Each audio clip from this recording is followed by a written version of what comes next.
So first of all, I want to also thank CNIC, the Sabah Creative Economy and Innovation Center for sponsoring this event.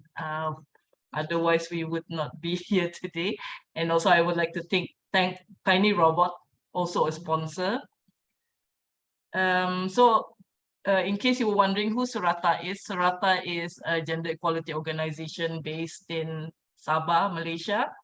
And we are actually currently running an online petition to amend the Sabah Labour Ordinance. If you are not familiar, the Malaysian employment laws is separate for 3 states. There are 3 different laws in Malaysia when it comes to labor law. So for West Malaysia and Labuan, there is the Malaysian Employment Act. But for Sabah, we have our own law, which is the Sabah Labour Ordinance. And thus, all the current amendments that does not include us, including paternity leave, maternity leave, the coverage of the laws. So in Sabah, actually, we have 0 paternity leave, and that is something that we are trying to advocate for. So before we start, I would like to introduce our speaker today, which is Professor Michael Flood. He is an internationally recognized researcher on men, masculinities, gender equality, and violence prevention based in Queensland University of Technology. So if anyone would just like to switch on the cameras, because this is going to be a very santai session or relaxed session. Please do so. And if you have any comments or questions, we will take that at the end of the session. Or I don't know, how do you prefer this, Michael? Do you prefer to take it as it is, or do you prefer to take it at the end of the session? Because I was told that we would have questions at the end. So I've written my talk to have questions at the end, if that's okay. Okay, that's good. Yeah. So anything, just put in the chat box, and please do keep on mute if you're not speaking, so that we don't have any interference from the background. And with that, I would like to now hand the floor to Professor Michael Flood. Thank you, Sabrina, and thank you to SERATA for hosting me in presenting to you today. I am pleased and honoured to be, to join this session. I'm sorry I'm not there in Sabah itself, but I'm honoured to be part of this. So what I was asked to do was to really explain why engaging men and boys is vital for gender equality initiatives.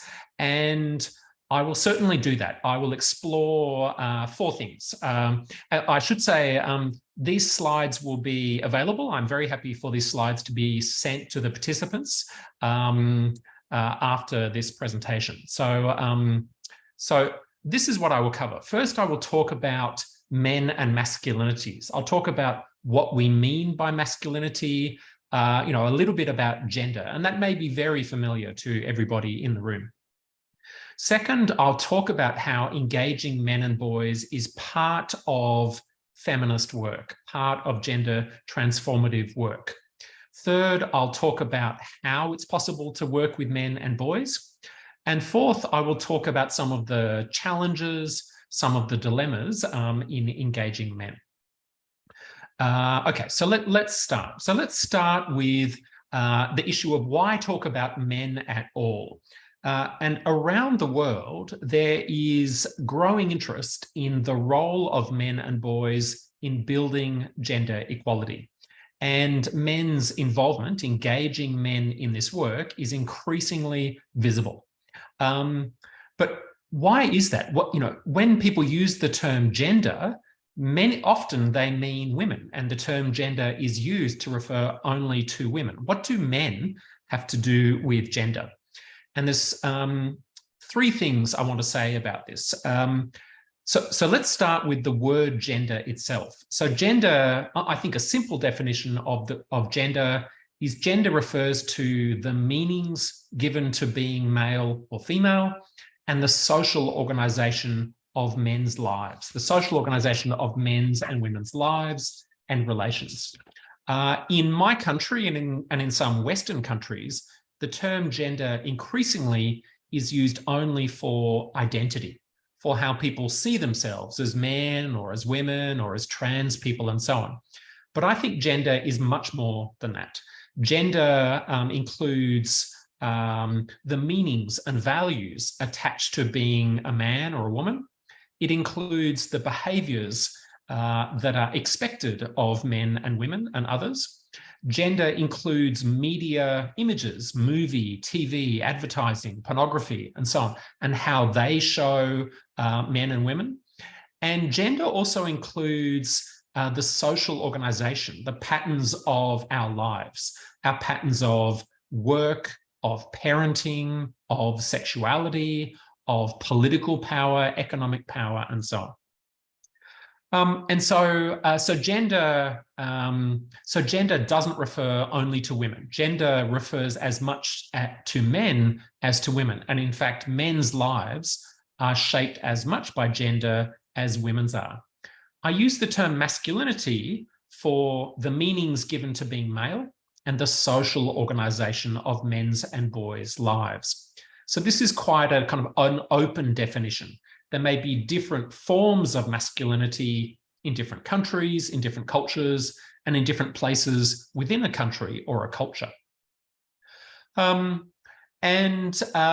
second point to make is that patterns of gender, the patterns of women's and men's lives, are shaped by society. They are the product of society. They are not the simple product of biology, but they are instead the product of society and culture. Now, there are biological differences between males and females. So I'm male. I was born male. I can never get pregnant. I can never breastfeed a child. I cannot menstruate and so on because I am male. But whether or not I care for children, whether or not I am involved as a parent, that is a matter of society. So, I can't get pregnant. I can't breastfeed. That's a matter of biology. But the patterns of my life in many ways are shaped by society. And the best example of this, probably one of the most well-documented examples of this, is how children are socialized.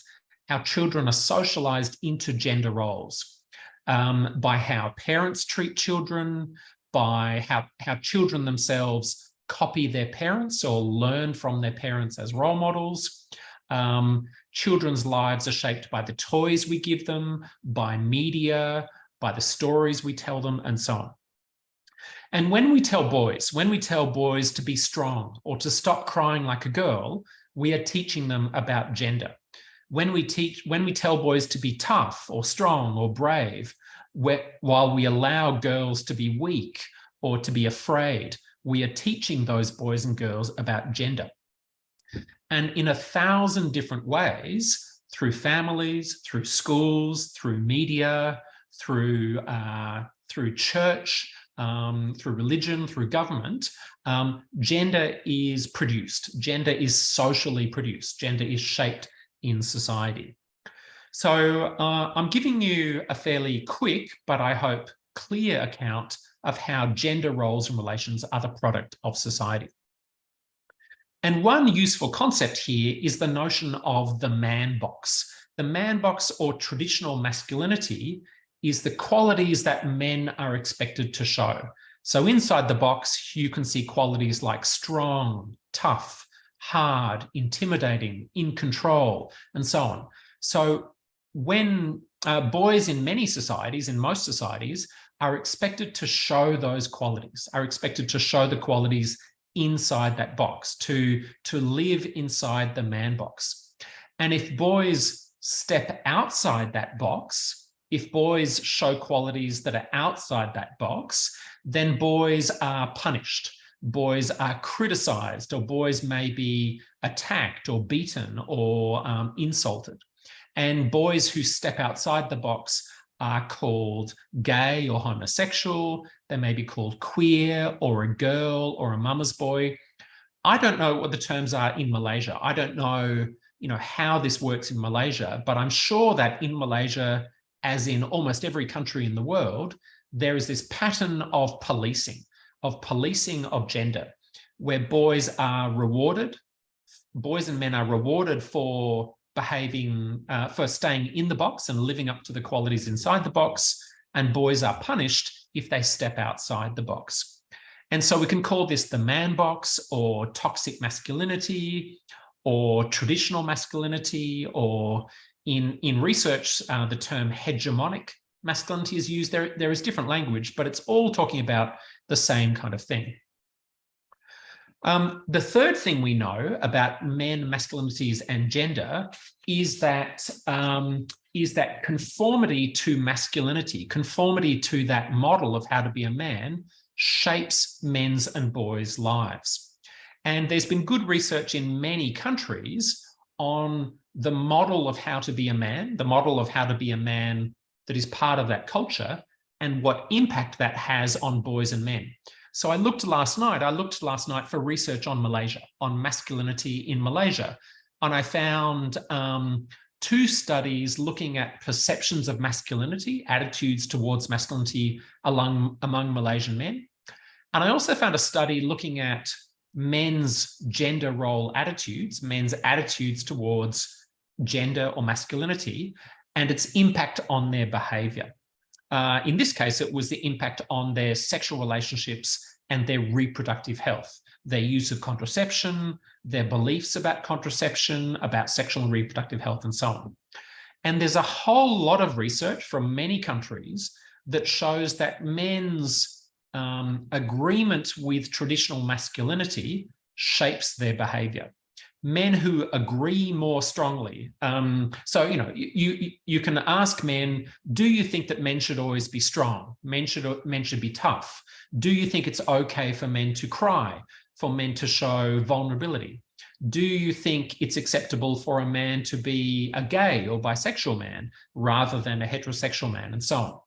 So many studies collect data, information or data on men's attitudes towards masculinity, and also collect data on men's behavior, men's use of violence, or men's sexual and reproductive health, and so on.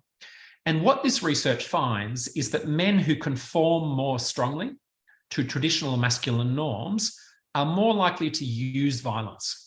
More likely to use violence against a woman, against their wife or a girlfriend or another woman.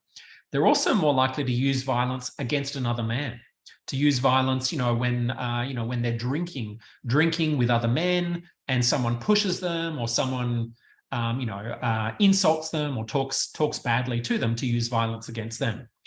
Men who conform more strongly, who agree more strongly with traditional masculinity, are more likely also to consider suicide, to consider killing themselves when they are depressed, or when they are struggling, when their wives have left them, or their health is suffering.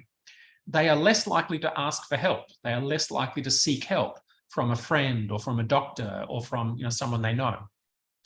They're less likely to be involved in fathering. They're not as involved in caring for their children as men who don't agree with traditional masculine attitudes. In other words, masculinity shapes men's behavior, in a wide range of areas. It shapes men's use of violence, sexual and reproductive health. It shapes men's driving, whether men take risks when they're driving a car or riding a motorbike.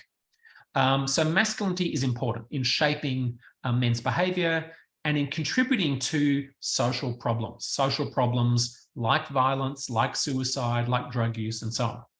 Now, gender, so masculinity and femininity, gender is not the only thing that shapes men's behavior here. Men's behavior is shaped by a wide range of factors, not only by masculinity, but masculinity is one important factor shaping men's lives. Okay, let's look at another aspect of gender. I wanted to see whether the phrase toxic masculinity is used in Malaysia, because the phrase toxic masculinity is now common across the world as a phrase, not in the research, but in media commentary, in media pieces. So this is a piece from the New Straits Times saying toxic masculinity, a problem for both genders. And the piece talks about how toxic masculinity feeds into some men's use of violence against women, for example, and I think some men's violence against other men. I'm not sure. I don't really like the phrase toxic masculinity because it's some men hear that phrase and think that it means all men are toxic. All men are toxic, or there's something fundamentally wrong with men. And that's not what the phrase means. The phrase toxic masculinity names one version of masculinity, one model of how to be a man, and says that model is toxic. Toxic for men and toxic for the women, the other men, the children around those men. Anyway, I was interested to see that phrase is also used in Malaysia. So another point. In countries across the world, in Malaysia, in my country, in many countries, we see a widespread pattern of gender inequality, of inequalities in economic power, in political power, in cultural power. Whose voices are represented in the media, whose voices are given authority and legitimacy in the news, who are the heroes of movies and TV, whose voices are heard, and so on. There's a systematic pattern of inequality. And I won't spend a lot of time describing this pattern because I want to talk about men and gender inequality. We often talk about gender inequality in terms of female disadvantage. We talk about how women are excluded, or women are disadvantaged, or there are low numbers of women in the in the top levels of our companies or our political systems and so on. We talk about women's exclusion, women being pushed out of economic and political power and so on. But the flip side of that is men's inclusion. So the flip side of female disadvantage is male advantage. So for example, in my country, if we look at the boardrooms, the top 200 companies in Australia, and who runs those top 200 companies in Australia, women are 5% of the people running companies in Australia, 5%. So we can flip that and we can ask, well, who is running those companies? And 95% of the people running those companies are men. And so there is female disadvantage and there is male advantage. Of course, it's not any men. The men who are running those companies in Australia and in many companies in Malaysia, I'm sure, they are not rich men. They are not poor men. They are not, they are not gay men. They are not men who come from poor families. They are not men who didn't go to university. The men in Australia who run companies tend to be economically privileged. They tend to be white. They tend to have gone to rich schools. They tend to know each other and so on. And so I'm not saying that all men are privileged and all women are disadvantaged. There are some women who have power. There are some men who have very little power who are disadvantaged. But there is a pattern of gender inequality that privileges men as a group and disadvantages women as a group. And some people call that patriarchy. Patriarchy is a term for a system in which men have power over women, or a system of social structures and practices in which men dominate. And one of the things that sustains those patterns of inequality is men, is the attitudes and the behaviors and the identities of many men, not of all men, but of many men. So gender inequalities are sustained by attitudes and behaviors among many men, also by women, but more by men than by women. And one thing it's important for men to know, one thing that it's challenging for men to know, is that we benefit from those systems. We benefit from those structures. So for example, if I am in a meeting with 10 other people and I speak in that meeting, my words will be given more power, more authority than if the same thing is said by a woman in that meeting, because men are expected to have more authority, more expertise, more leadership than women.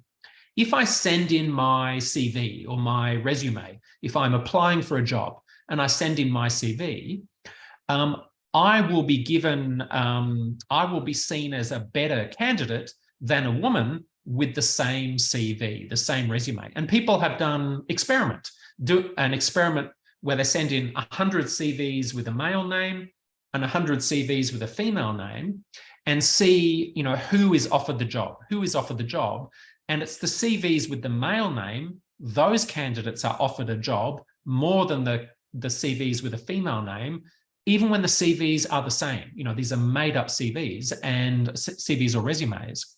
So there are advantages that men get whether we want them or not. And that privilege is naturalized, it's normalized. So if I go back to those corporate boardrooms, those boardrooms of companies, and I ask those men, how did you come to be, running the company? How did you become the leader or the CEO of the company? They would say, it's my skill, it's my hard work, it's my achievement, it's my brilliance, my leadership. They would not recognize that part of how they got there is because of unfair privilege, unfair advantage. Yes, they worked hard. Yes, they have skills and abilities, but part of what shaped their achievement is those patterns of privilege and disadvantage. The last thing I want to say is that, that this is personal, that these patterns of privilege I've described are personal, and that many men, whether we like it or not, have sometimes been part of these systems, part of these systems of sexism, of inequality. And I'll talk about myself now. For example, I now recognize times when I have behaved in sexist ways, when I have contributed to gender inequalities. For example, I was involved in a student group at my university when I was in my 20s, when I was young, when I was in my 20s, and in a student group with men and women. And at the end of the meeting, the men would get up and leave the room, and the women would stay behind and clean up the cups and the saucers and and tidy up. And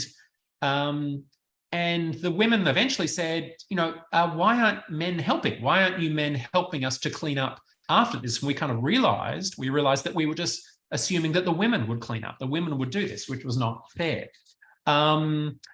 Sometimes, when I was young, I looked at pornography, like virtually every boy and every young man, I looked at pornography when I was young. And pornography often shows women in very sexist and degrading ways. It shows women in hostile ways. And sometimes, I can think of various ways that I have behaved in sexist ways, even though, I try to be a good person, I try to be a nice guy, and yet I recognize that I've also been part of the problem. So yes, men are part of the problem, but men are very much part of the solution. Men are very much part of how we can make positive change. Before I talk about that, I want to make another point that men ourselves also pay some costs. Men ourselves are also limited by the systems of gender we have. And so when men conform to traditional masculinity, when men go along with traditional masculinity, when we try to follow the man box, to live inside the man box, we also pay some costs. We pay some costs to our relationships. Men who conform more strongly to traditional masculinity have poorer relationships. We have shallower friendships where there is less support, where there is less intimacy. Our relationships with women tend to be shorter, they tend to be shallower, they tend to be weaker. Our health tends to be poorer as well. And so there are disadvantages to men from the systems of gender, the systems of masculinity that we have. They're not the same as for women. So the disadvantages are not the same for men as for women, but there are some costs for men. And of course, some men are also disadvantaged by other forms of inequality, other forms of difference. So some men are disadvantaged because they are gay or bisexual or trans. They are disadvantaged because they are poor. They are disadvantaged because they are members of an ethnic minority or an Indigenous minority. So in Australia, for example, Aboriginal men who are Aboriginal or Indigenous are very disadvantaged compared to white men in Australia, and so on. And when men are disadvantaged, typically the problem is not women, the problem is not feminism, the problem is often destructive models of masculinity themselves that are limiting for men. And again, I found a piece from Malaysia that illustrates this. This was a piece from 2021 on International Men's Day, and it profiled 4 men in Malaysia who in various ways had struggled, had challenges in their life, challenges to do with bullying, to do with depression, challenges of single fatherhood, and so on. And so I thought this was a nice short example of some of the challenges men face. These challenges don't mean that men and women are equally disadvantaged. That's not true, but there are some costs that some men face. So I want to move now to a more positive story. And there's a growing recognition around the world that men have a vital role to play in building gender equality. And the first thing to recognize is that there are some men, many men in some countries, but some men who already live in gender equal ways, who already live in gender just ways. There are some men who respect and care for the women and girls in their lives, men who reject sexist and patriarchal norms of manhood and who try to treat the women and girls around them, and the men and boys around them with respect and care and non-violence. Some men are public advocates. Some men are public advocates for gender equality. I know that's true in Malaysia, and it's true in many countries around the world. And there's been a real growth in efforts to engage men in this work. And this is based on a hope for men, a positive view of men, and a hopeful belief that men have a positive role to play in building gender equality. And a key point here is that men ourselves will gain. Men will gain from progress towards gender equality. We will gain in terms of our own personal well-being.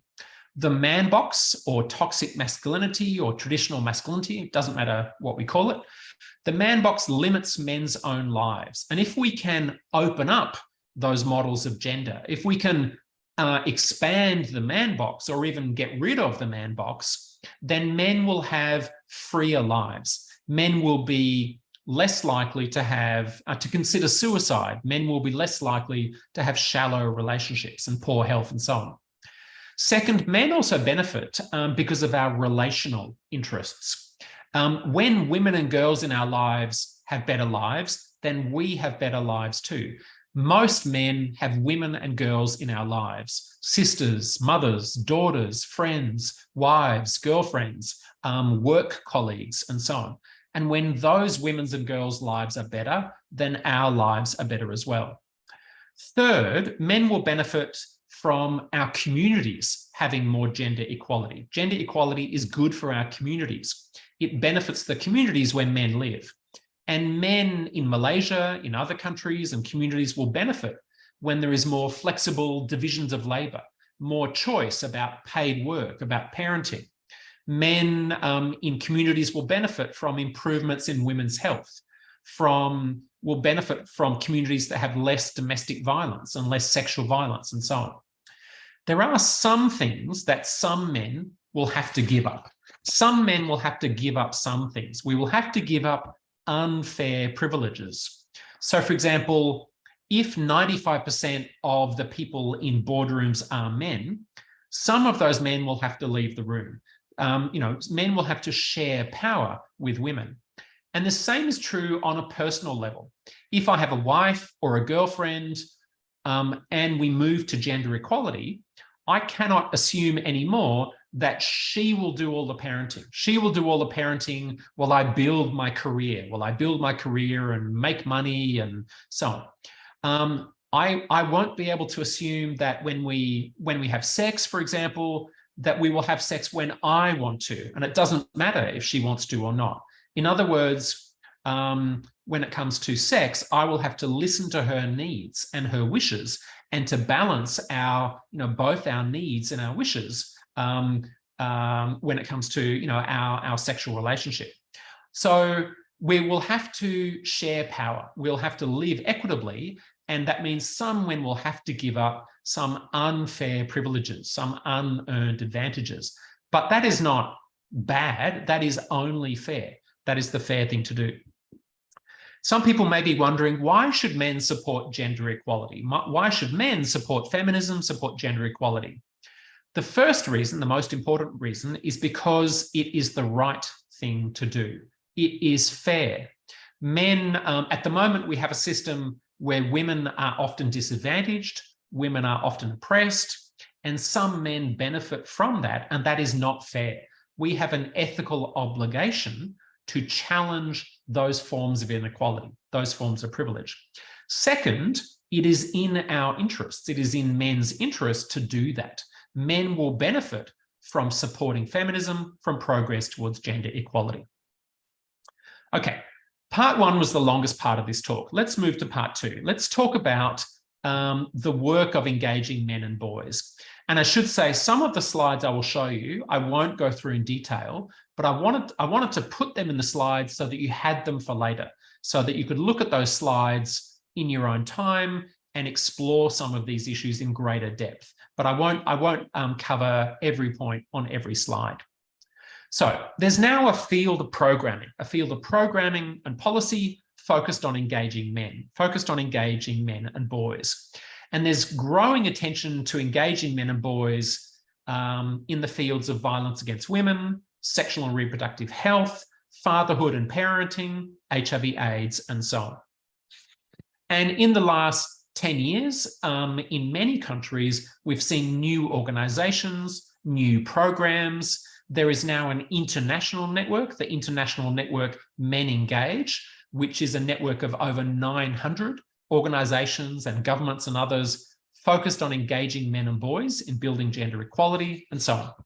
There is also diversity. Some of the initiatives and programs are small, they're very small scale local initiatives. Some are national or regional campaigns, such as Men Care. Men Care is a regional campaign trying to involve men in parenting or fathering, and so on. So there's big, there's small, and the field is expanding. The field is expanding into new areas. So for example, there's growing attention to how terrorism or violent extremism is shaped by masculinity.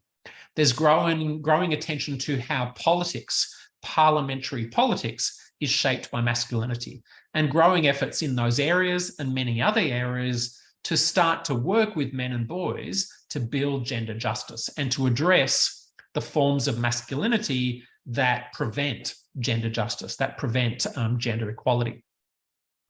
There are some limitations to this work. The work in many countries is small. It's scattered, and the programs are often short-scale programs because of limited funding or limited capacity.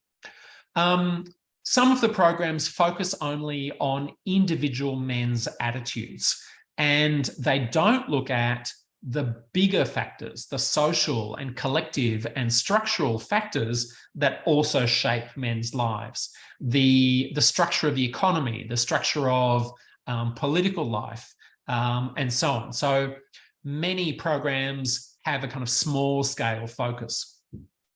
Finally, some of the work with men and boys has caused some harm, or at least involves a risk of harm. So when we work with men and boys, we are working with a privileged group.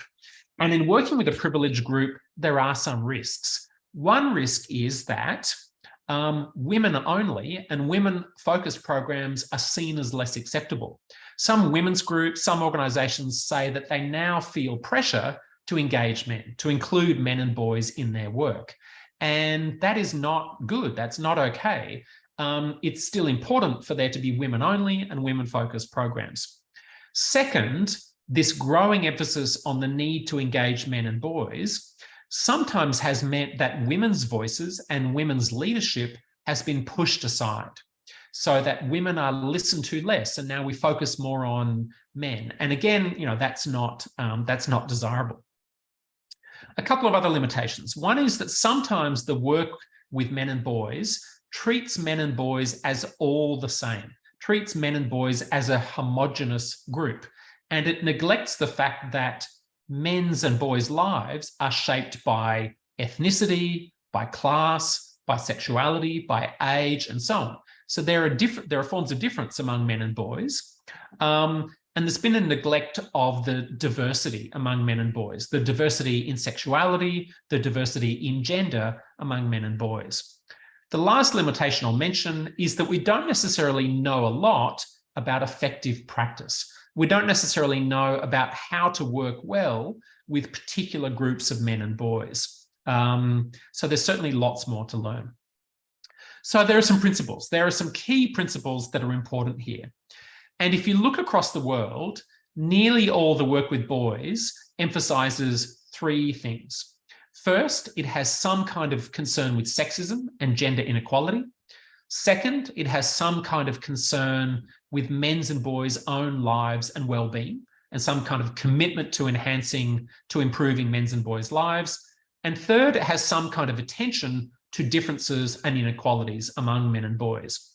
So we can think of this in terms of three principles. The first principle is that work with men and boys must be feminist or gender transformative. And I think those two phrases mean the same thing, feminist and gender transformative. First of all, it needs to have feminist aims or frameworks. Its agendas need to be focused on promoting gender equality. And so that means transforming gender roles, transforming gender relations, transforming gender structures. In other words, being gender transformative. And that phrase, gender transformative, is increasingly common in the field, in the engaging men field, but it basically means feminist, as far as I can tell. So what that means in practice is, for example, we have to be critical of gender inequalities. And we have to be critical of those forms of masculinity or those aspects of men's behavior that feed into sexism, that feed into patriarchy or inequality. We have to encourage men towards gender equality, encourage men towards respect and non-violence and so on. So that's one aspect of a feminist. This first principle is to have feminist aims and frameworks. Secondly, we have to have gender transformative content. For example, if you are working with a group of boys in a high school or in the community, then you need to have content that addresses gender, that addresses boys and men's ideas and expectations about being a man. Content that addresses the messages they get from their fathers, their mothers, from media, from pornography, from their friends, and so on.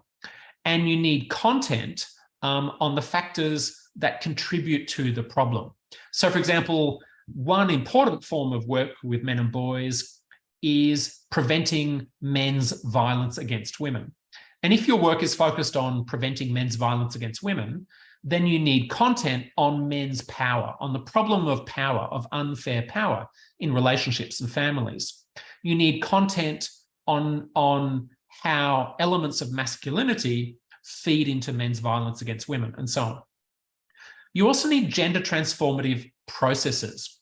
So what that means is getting men and boys talking. We need to create spaces where men and boys can talk and discuss and reflect about the messages about manhood they have learnt, and where they can think critically about gender relations, and so on. The final aspect of this, I'm just going to skip over this. The final aspect of this principle is we need gender transformative structures. We need partnerships with women and women's groups, and we need to protect women's space, women only and women-focused programs. So yes, I very much think that we need to work with men and boys, but we also need to have programs and organizations that continue to focus on women and girls. We need to engage men and boys, but not in every program, not in every room. We also need accountability. We need to make sure that we consult with women's groups and organizations, that we have partnerships with women's groups and organizations, and so on. That's the longest principle. That's, I think, the most important principle. But I'll briefly talk about the next two principles and then I'll finish. So the second principle in work with men and boys is we have to be committed to enhancing men's and boys' lives, to building better lives for men and boys. And that means, for example, adopting strengths-based approaches. A positive or a strengths-based approach starts with the fact that many men and boys care for women and girls, treat women and girls with respect and care, and so on. It includes positive messages as well as critical messages about sexism, about violence, and so on. This second principle also involves recognizing that men will benefit, that men and boys will benefit from progress towards gender equality. So recognizing men as stakeholders or beneficiaries. And it means also affirming the good in what men and boys do. It also may mean finding positive elements of masculinity. There are some elements of traditional masculinity that are positive, that are beneficial, and we can build on those while criticizing and rejecting the negative and harmful elements of masculinity. The third and last principle is to be intersectional, to address intersecting forms of privilege and disadvantage among men and boys. As I've said, all men's and boys' lives, every single man, every single boy, their life is shaped not only by gender or masculinity, but is also shaped by other forms of social difference, other forms of inequality to do with ethnicity, to do with class, to do with sexuality, and so on. And that is true for every boy, for every man, not just for men who are obviously disadvantaged or men who are Indigenous, but for every single group of men or boys. So in practice, what that means is we have to pay attention to the specific conditions of men's and boys' lives. With whatever group of men or boys you are working with in whatever community, you need to address the specific conditions of their lives. And you also have to address the specific risk and protective factors that shape their lives. Let's say you are addressing poor health or suicide or domestic violence. Whatever the problem is, there will be risk factors, factors that contribute to the problem that are specific to that culture, that are specific to that community. There will also be protective factors, factors that make violence less likely or make suicide less likely, again, in that context. So that means, for example, it's useful to use culturally relevant, culturally appropriate forms of content, to draw on messengers and messages that are appropriate to the local context, and to find local resources and local texts to help promote the positive message or the positive behavior and so on. And I say more about this in a book. I've written a book on engaging men and boys in violence prevention, and that book is available free. I've made the entire text of that book available in PDF, available from the web link there. And again, you'll get the slides after this. So I'm going to talk, I'm going to skip over this, in fact, because I want to get to the very end. I'm just going to, I was going to talk about the ways we can work with men and boys, but there's no time to do that. I'm just going to talk very briefly. There are three key challenges in working with men and boys. One is bringing men in, making the case to men and boys that gender issues, that issues of gender inequality are issues relevant to them. A second challenge is sustaining that focus on transforming gender inequalities. The third challenge is backlash. So very briefly, there are some powerful ways that we can make the case to men, that we can inspire men to become involved in this work, in our campaigns, and so on. And on this slide and the next slide, I very briefly identify some strategies that are relevant. I won't go through these strategies in detail, but one strategy, just to mention the first strategy there, one strategy is to personalize the issue, is to appeal to men's care and concern for the women and girls in their own lives. So appeal to men's care and concern for the women and girls in their own lives. But of course, we want to broaden that as well. We don't want men to care only about the women they know. We want them to care about all women. So we also have to appeal to values, appeal to principles, principles of fairness, principles of equality, and so on. I won't go through these. Very briefly, so I'll just go back one, sorry. Second challenge is about accountability. And accountability means that individual men involved in this work have to start with ourselves. We have to start with our own behavior, with how we treat women and girls. But we also need accountable processes. We have to make sure that the divisions of labor in groups and networks are fair. that it's not women doing all the low status work and men doing the high status work. We have to make sure there's fairness there. And we have to make sure there are structures of consultation, structures of collaboration with women and women's groups. The very last challenge I'll mention is that in working with men and boys, some men and boys push back. There is backlash, there is resistance. Some men and boys push back. They deny the problem, or they say, not all men, or they say, what's this got to do with me? They disavow the problem. This is not my responsibility. And this is kind of, this is a common thing, that at least some men and boys will respond with backlash and resistance. Not all, but some will do so. And of course, there is organized backlash. There is also men's groups and networks that are anti-feminist, that are pushing back against the kind of work I'm talking about. And there are three kinds of strategy we can use in response. And again, I've written about this in detail in that guide, so I won't go through this in great detail. But there are ways we can build networks and build support that make resistance and backlash less likely. There are ways we can frame the problem, ways we can talk about gender issues and talk about men and masculinity and sexism in ways that make backlash and resistance less likely. And then when we are running a group or running a campaign or talking to a group of men or boys, there are teaching and learning strategies we can use, which will also make it less likely that there will be hostility, there will be resistance. Last thing I want to say, I know this has been very quick. I know I've covered a lot of ground and I've skipped over some slides, but I hope I've given you a language for talking about men and masculinities, a language for thinking about how to engage men and boys in positive change, in feminist or gender transformative change. I hope I've given you a sense of how men are part of the problem, but how men are also part of the solution. And I very much think we won't make much progress. We won't make much progress in building gender justice, building gender equality, unless boys and men change too, unless men and boys change as well. And if we can make progress, towards gender equality, then women and girls will have better lives, and so will men and boys. So let's do what we can. I think let's do what we can to engage men, to involve men in being part of the solution, in helping to build a better world. Thank you.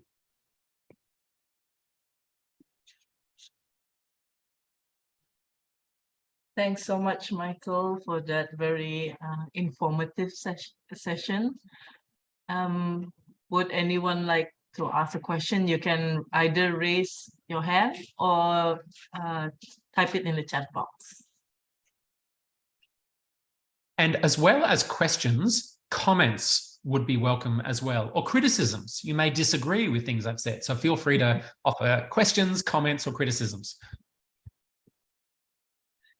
Yeah, if I may start, I was just thinking about what you said about there are a lot of programs tend to see men and boys as like what is it, homogeneous.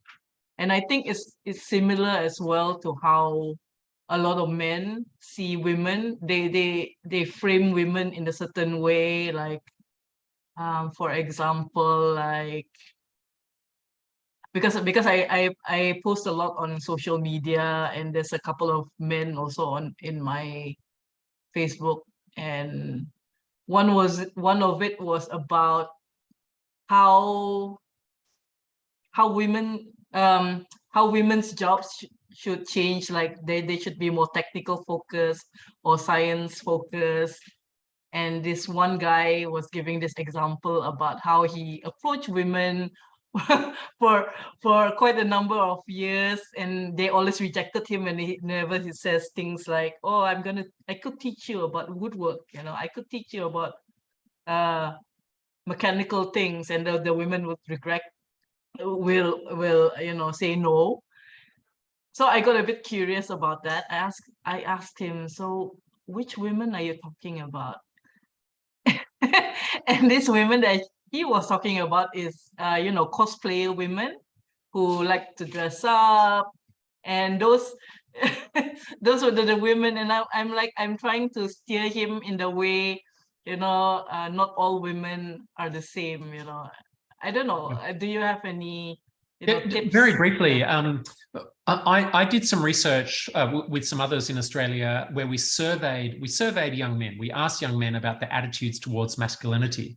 And one of the things we saw was diversity. There was real diversity among those men, those young men, in terms of their beliefs about being a man. And I'm sure the same is true in Malaysia. I'm sure that there are differences maybe among younger men and older men, men in the city, men in the country. I don't know, but I'm sure there is diversity, just as there is among women. And it's important to turn up the volume, to highlight that diversity, to open up room for change, I think. I can see someone has their hand up. Is it a Regal? I'm not sure how you say that name, but a question or comment. Hi, yeah, can you hear me? Yes. Yeah, it's Rachel. Hi, Professor. I have a question about, thank you for the presentation, first of all, but I had a question. So when we're talking about engaging boys and men, right? Are we also making the initial assumption that they open and kind of ready to kind of hear and listen to us and listen to women and actually have that conversation? Is that an assumption that we're making? And also, if that's a barrier that, is very prevalent in, all areas that we enter in society, how do we kind of break those barriers down? That's a great question. And no, we should not make that assumption at all, because I think we can think of men as on a kind of spectrum, and down this end are men who are ready to listen to women, who are already listening to women, and so on. And then in the middle are men who kind of have heard about gender issues or feminism, but they don't really know what it's got to do with them or what's relevant. And then, here are men who are uncomfortable. And then at this end are men who are actively hostile, to feminism, who think that, feminism and women now hate men and are attacking men, and men are the victims. And we want to move more men, along that spectrum. But for many men and boys, they don't have much sense of how this is relevant to them, of how gender issues are relevant to them. Yes, that's an important issue, but it's not my issue. It's a women's issue. And no, so part of the work, I think, has to be to invite men in and to persuade men that this is an issue of personal relevance to them, that this affects their lives. And one way we can do that is by pointing out how it affects the lives of the women and girls around them. But we can also point out how their own lives are shaped by gender, for example, shaped by expectations about being a man.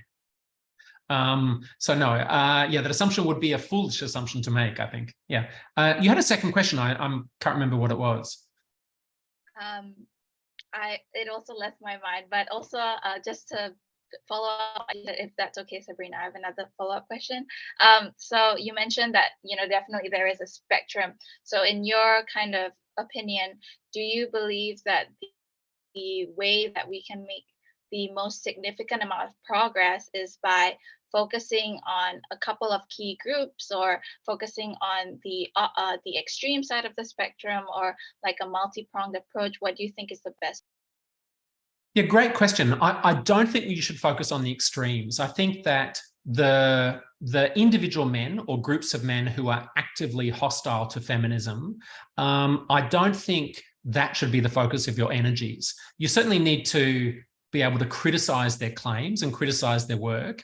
But in general, I would focus on two groups. I would focus on recruiting men who are already allies, the men who already support women, who advocate for women, and so on. There may not be very many of those men, but there may be men in progressive political parties, or in student groups, or in trade unions, or in health services, men who are already allies and advocates. Recruiting those men as spokespeople, as advocates, and so on, but also the men who are what they call the movable middle, men who are persuadable, who, they basically have good values. They basically, they are decent men, but they are not actively involved in this yet. I think they are important. But in terms of let's say you had only, as we often do, a small amount of money, and what can you spend it on? I would spend it on curricula or programs for boys in schools or for boys and young men. So I would start with boys and young men, and I would start with in settings where it's pretty easy to reach them, where they are already learning in schools and in university. I think that's a good place to start. Yeah, I think definitely education is always the first step, and the best way is always, through schools and things like that. Thank you so much, Professor.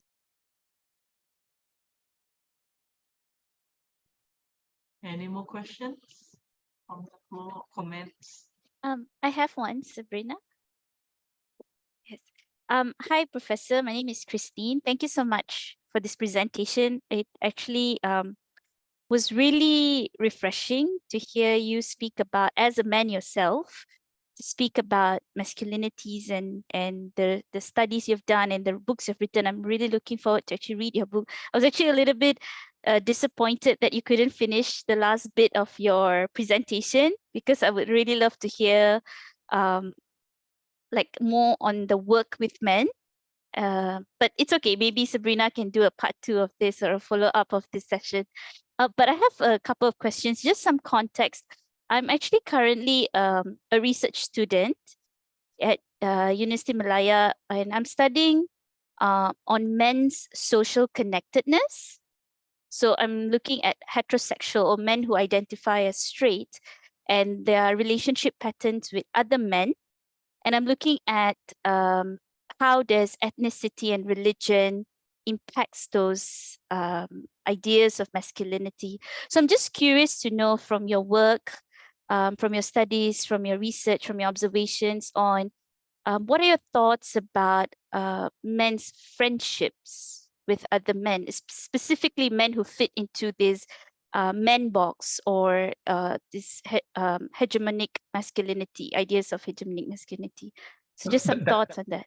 Yeah, that's a great question. And look, very briefly, one thing I should say is take a note of my email address and write to me, because I have a bibliography. I have a bibliography on that area, and I can send you some references. And in fact, I've written myself on that area, on men's relations with men. But one thing I'd say is, I mean, from what I know of the scholarship on men and friendship, and you may know that scholarship much better than I do because it's your work, but my sense is that traditional masculinity or narrow models of masculinity limit men's friendships in important ways. That one way that men, at least in Western countries, learn to be friends is a kind of side-by-side friendship rather than a face-to-face friendship. And so while there may be shared leisure and shared sport and things like that, there's not necessarily a deep intimacy. So when there's crisis, such as a relationship breakdown or a health crisis, those friendships can sometimes be less supportive than women's typical same-sex friendships, women's typical friendships. There is debate over this, though, and some people have argued that we actually underestimate the levels of intimacy in men's friendships because we use a kind of women-focused model of what intimacy looks like. And so we miss the actual levels of intimacy in men's friendships. But I do see men's friendships as an important potential source of support, at least, including for social connectedness and for other social positives. That's a very quick answer to an interesting question. Yeah, thank you, Professor. Because from what I've been reading, it also seems like there are some men who are more ready to share and who are more ready to talk about sort of intimate things. But then sometimes the response that they get from other men kind of push them back, because there's this pressure to not talk about these things. Right? So I was just, so I'm curious to know more about how we could expand or create more safer spaces for men who are already comfortable, who are more, who don't have these feelings of shame of being or it's weak to talk about feelings, or it's weak to talk about emotions, to kind of create more space for that for those who are already readily available. I've certainly seen campaigns that try to do that. So in, I think, the UK or maybe in Australia, I can't remember, there have been some men's health campaigns aimed at depression, aimed at suicide, where the messages are about being able to talk to your male friends. So the term that's used in Australia is mate. Mate is M-A-T-E, is a kind of male friend.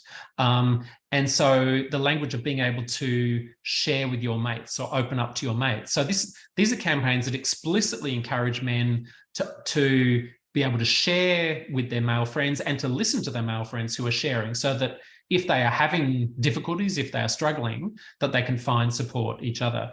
And part of these campaigns is also about building men's capacity to respond well, to respond empathetically, because of course, men are socialized away from empathy. We're not necessarily very good at empathy or support because we're socialized away from stereotypically feminine responses such as that. Yeah, so look, write to me by email and I can see what I can find. Thank you so much. Thank you. Yes, Robert. Okay. I think there's something to be said about what. Thank you again. Thank you, Professor, for the session you just gave. It's very enlightening. I think there's something to be said about what you just said about approaching men's behaviors from a feminist model, from a feminine model, which I think essentially is part of the reason why SERATA and in SERATA we do what we do, because a lot of it is about discovering, getting men to talk about where they come from and repeating a lot of the work that you yourself have brought to the table. I grew up in a family of 3 boys, and I realized that you know, even between brothers, building these sort of like understandings are tempestuous at best. I think, you know, my biggest question is, what do you think is sort of like a point of, you know, like no return, where men don't really want to talk about, like, because they're not talking about this problem among themselves, they're not talking about it with their friends because their friends aren't really supportive of bringing them to the table to talk about this. And then it feeds into itself where they're not contributing to even scholarly studies. It's because men don't really want to talk about encapsulating the problem. So it doesn't really get encapsulated in a studyable field, and it just goes in this giant cycle where, because men don't want to talk about it, they don't participate, and when they don't participate, they don't build, and when they don't build, then they don't come back. Yeah, no, that's a great question. And look, I didn't get time to talk about the different ways it's possible to engage men and boys, but there's certainly good evidence that, for example, small discussion group strategies, you know, kind of face-to-face education involving participation, involving critical reflection and so on, can shift boys and young men's attitudes and behaviours. So they are more likely to open up to each other. They are more likely to build supportive relations. They are more likely to treat the women and girls around them non-violently, with respect and so on. So community education, the kind of face-to-face groups, not a one-off talk, but a kind of multi-session, interactive, consciousness-raising program can make change. So can social norms and marketing campaigns. So I think, again, there's some good evidence that well-designed social norms and social marketing campaigns, you know, media, TV, internet, and so on, again, can start to shift social norms so that there's more room in a community or more room in a culture for men to reach out for help or support, or for men to speak up, you know, to speak critically about other men's sexism or other men's violence and so on. So at that level of community education, I think face-to-face education and communications and social marketing campaigns are important. I think also working with institutions is important. So there have been some positive examples of interventions in sports, in religion and religious institutions, and in the military in various countries, again, to try to build more positive cultures in those communities. So while I haven't gone into this in great detail, there's some encouraging evidence, I think, that well-designed interventions can shift some of the kind of the forms of masculinity that we've been discussing.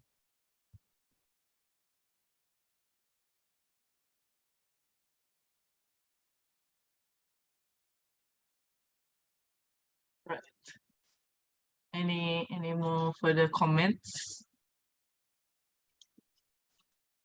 Questions?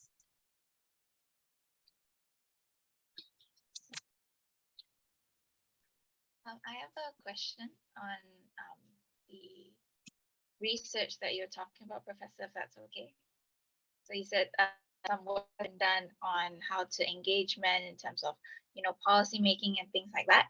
And you said that some limitations include some groups of men are harder to reach than others.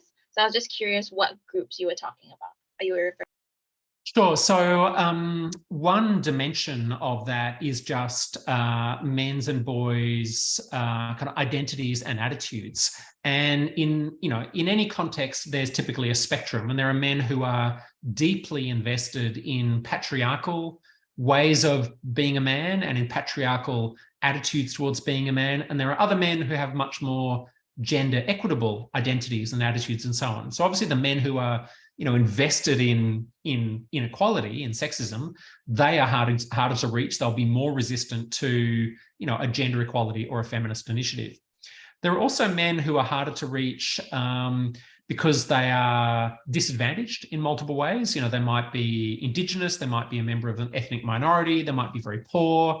And so just their own resources and their own capacity is limited. And they may be acutely conscious of how they are disadvantaged and more resistant to any recognition of how they may also be advantaged in some ways relative to the women around them, for example. Although I've also seen that sometimes men who are aware of some forms of injustice, such as racism or classism, then can transfer that analysis to a recognition of sexism as well. So if they already have a kind of social justice perspective, they may be more open to recognizing multiple forms of injustice. In terms of men who are harder to reach, what else? Yeah, that would be some of the kind of key dimensions there, I think. So I think at the end of the day, we're kind of bringing the conversation back to intersectionality, right? Like thinking about the different backgrounds, classes, education, things like that, when we talk about different. Thank you.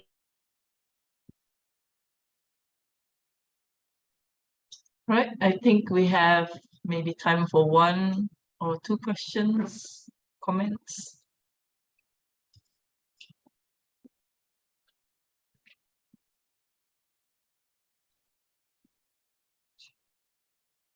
Can I ask, among women's groups and networks, is there a nervousness? Is there a kind of concern about an emphasis on engaging men and boys that it will take away from resourcing or attention to women, to feminism, those kinds of things? Or is there a sense, no, this is, yes, we want this, so on? I think there's a number of women's groups in there, if they're still here. Oh yeah, Yongyi.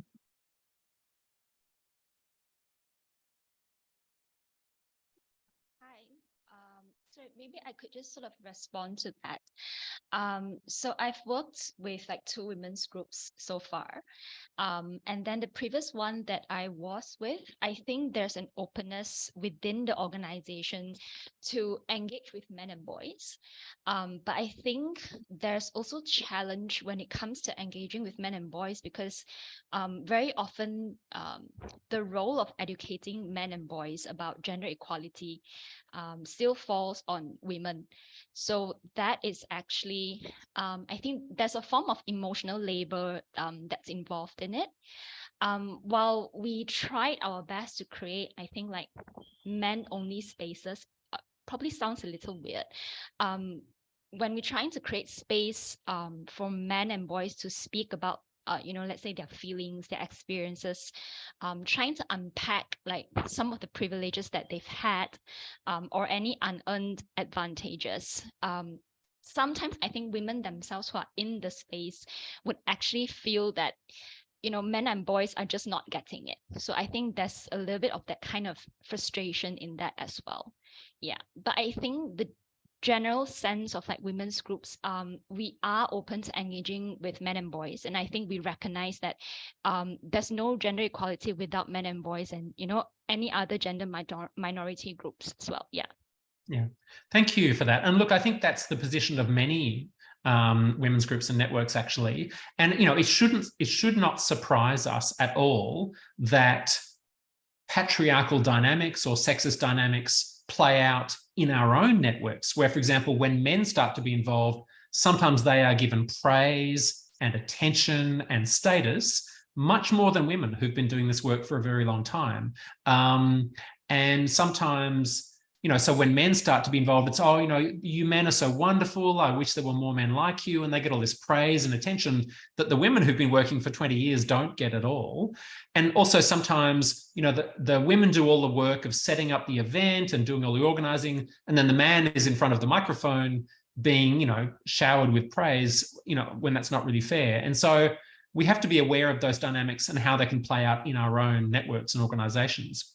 For me as a man, one of the things I'm conscious of is that a male audience will listen more readily to me than to a woman saying exactly the same thing. They're more likely to hear that woman as man-hating, as a nasty feminazi, than they are to hear me saying that, even if I'm saying exactly the same thing as her. And that does mean that I can be more effective, ironically, than a woman in speaking to that male audience.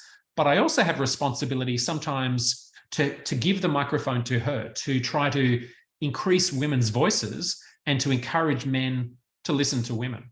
So there are some interesting kind of dilemmas, some interesting challenges for men involved in this work. But certainly I would say for any man who becomes involved in this work, that we have to start with ourselves. We have to start with our own behavior. And for many men, some men come in wanting to rescue women, wanting to kind of be the hero and rescue women from bad men. But we have to actually start with ourselves. We have to start with our own behavior and our own treatment of women. Yeah, maybe I could just sort of add on, like from my past experience working, I think with men and boys, it's always a very thin line in balancing that kind of dynamics, because it's very apparent when you have public events and you have men and boys at the center stage, pledging, let's say, to end gender-based violence or to end violence against women. But then there's always another voice coming from women angle saying that why are you giving so much praises to men and boys for doing like the bare minimum of it? Yes, and this kind of sentiment, it's been around even very recently, even when I was having, I think, conversations within the organization that I'm currently with. There were also concerns of like, oh, if we ask men to pledge certain things, is it too much to ask for? And then, so yeah, so it's a very thin line to thread when it comes to like managing that kind of dynamics. Yeah, that's putting it very nicely. Yeah, and I think those dilemmas are very common to this work. Yeah.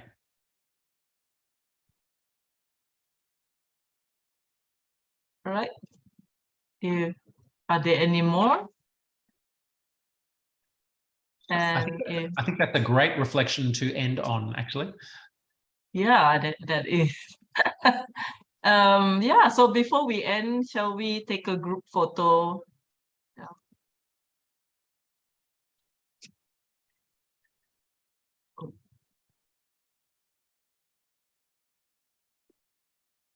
I think we have to unshare. Oh, sorry. Stop. So I stopped sharing. Okay. Okay. All right.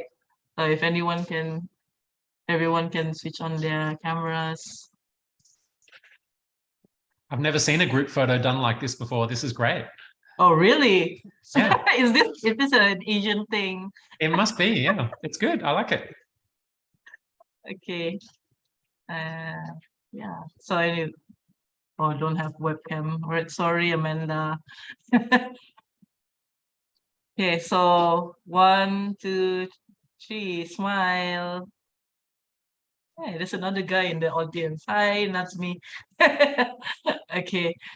All right. So thank you so much, Michael, for that wonderful event. If anyone wants to contact Michael, I could always share his email, and I will also be sharing the slides as well. And also we'll be putting this recording on YouTube, so you can also rewatch and share with others as well. So I would like to thank all of you for making the time after work. And thank you so much, Michael, as well, for staying for coming up to speak to us, which is at what time is it now? It is 9:20 in the evening. It is 9:17, nearly 9:20. Yeah. Yeah. So thank you so much, Michael. Yeah. So thanks, everyone. Have a good evening. Thank you. And thank you again for the opportunity to be part of this event. Yeah, and I look forward to more contact with people on the call.